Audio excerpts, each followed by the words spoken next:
Assalamualaikum warahmatullahi wabarakatuh. Perkenalkan nama saya Dewi Saputra. Saya dari kelas F02 dengan nomor 3115480. Saya di sini akan membaca soal dan jawaban saya yang sudah saya bikin. Yang pertama, ini tugas organisasi dan arsitektur komputer. Dan langsung saja kita ke pertanyaan dan jawabannya. Yang pertama, ada apa yang dimaksud dengan memori internal dalam konteks sistem komputer? Jelaskan peran dan fungsinya dalam operasi komputer. Memori internal dalam konteks sistem komputer merujuk pada media penyimpanan yang terletak langsung di dalam perangkat komputer yang digunakan untuk menyimpan data dan instruksi sementara saat program yang sedang dijalankan.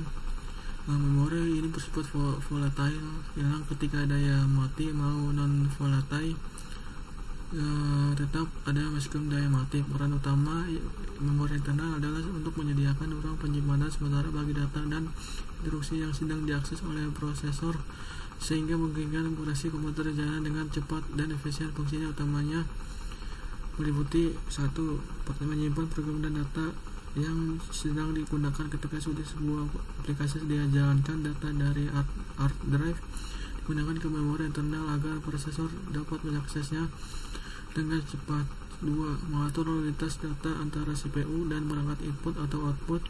Memori internal berfungsi sebagai buffer untuk memfasilitasi komunikasi antara CPU dan perangkat lainnya. Dan yang kedua, Anda sebutkan dan jelaskan dua jenis memori internal yang umum digunakan dalam komputer. Yang pertama ada RAM atau Random Access Memory. RAM adalah jenis memori volatile yang digunakan untuk menyimpan data dan program sementara saat komputer sedang berjalan. RAM memungkinkan data diakses dengan cepat oleh prosesor yang sangat penting untuk kinerja aplikasi. Namun data yang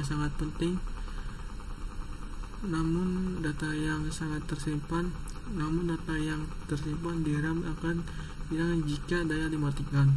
Yang kedua ada ROM, Read Only Memory. ROM adalah memori non-volatile yang berisi instruksi permanen seperti BIOS, Basic Input Output System, yang diperlukan untuk menghidupkan dan menjalankan perangkat keras komputer.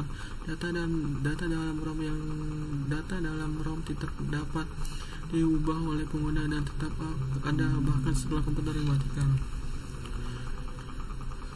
Nomor 3 yaitu ada mengapa kapasitas memori internal sangat penting bagi kinerja komputer.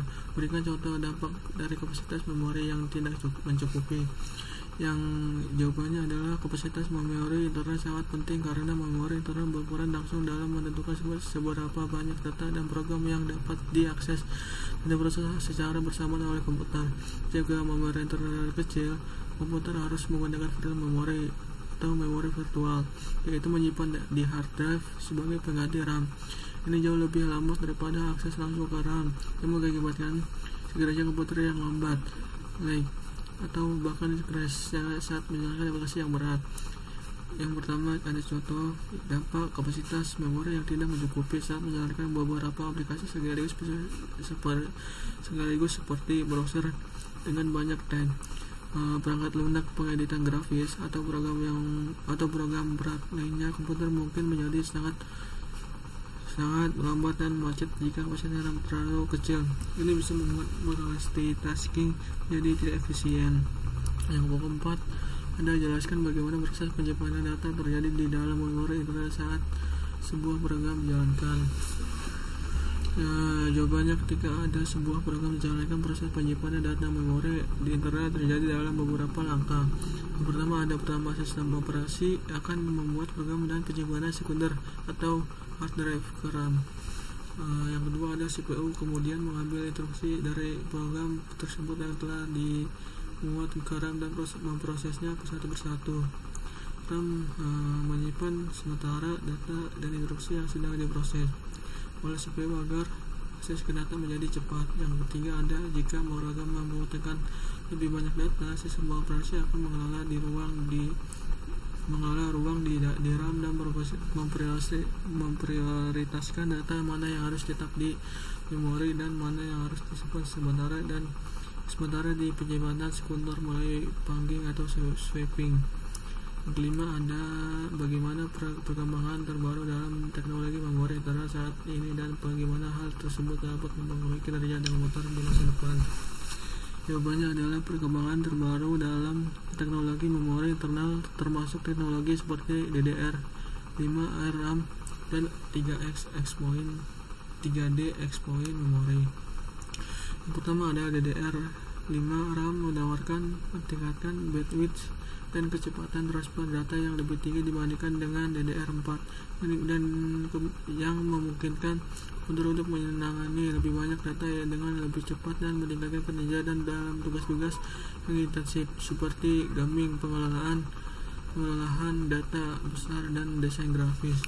Yang kedua ada 3D exponent memori dari Intel dan Micron menggabungkan kecepatan tinggi RAM dengan daya tahan dan kapasitas penyimpanan dari memori non volatile dan memberikan akses lebih cepat ke data dibandingkan SSD konvensional.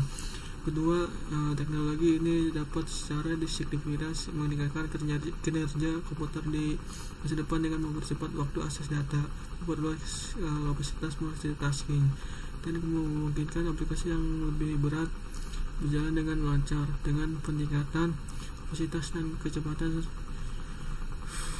Teknologi memori internal masa depan akan mengembangkan pengembangan aplikasi yang lebih canggih dan efisien seperti kecerdasan buatan AI atau AI dan realitas virtual VR. Ya, cukup sekian yang saya sampaikan. Cukup sekian yang saya sampaikan. Wassalamualaikum warahmatullahi wabarakatuh.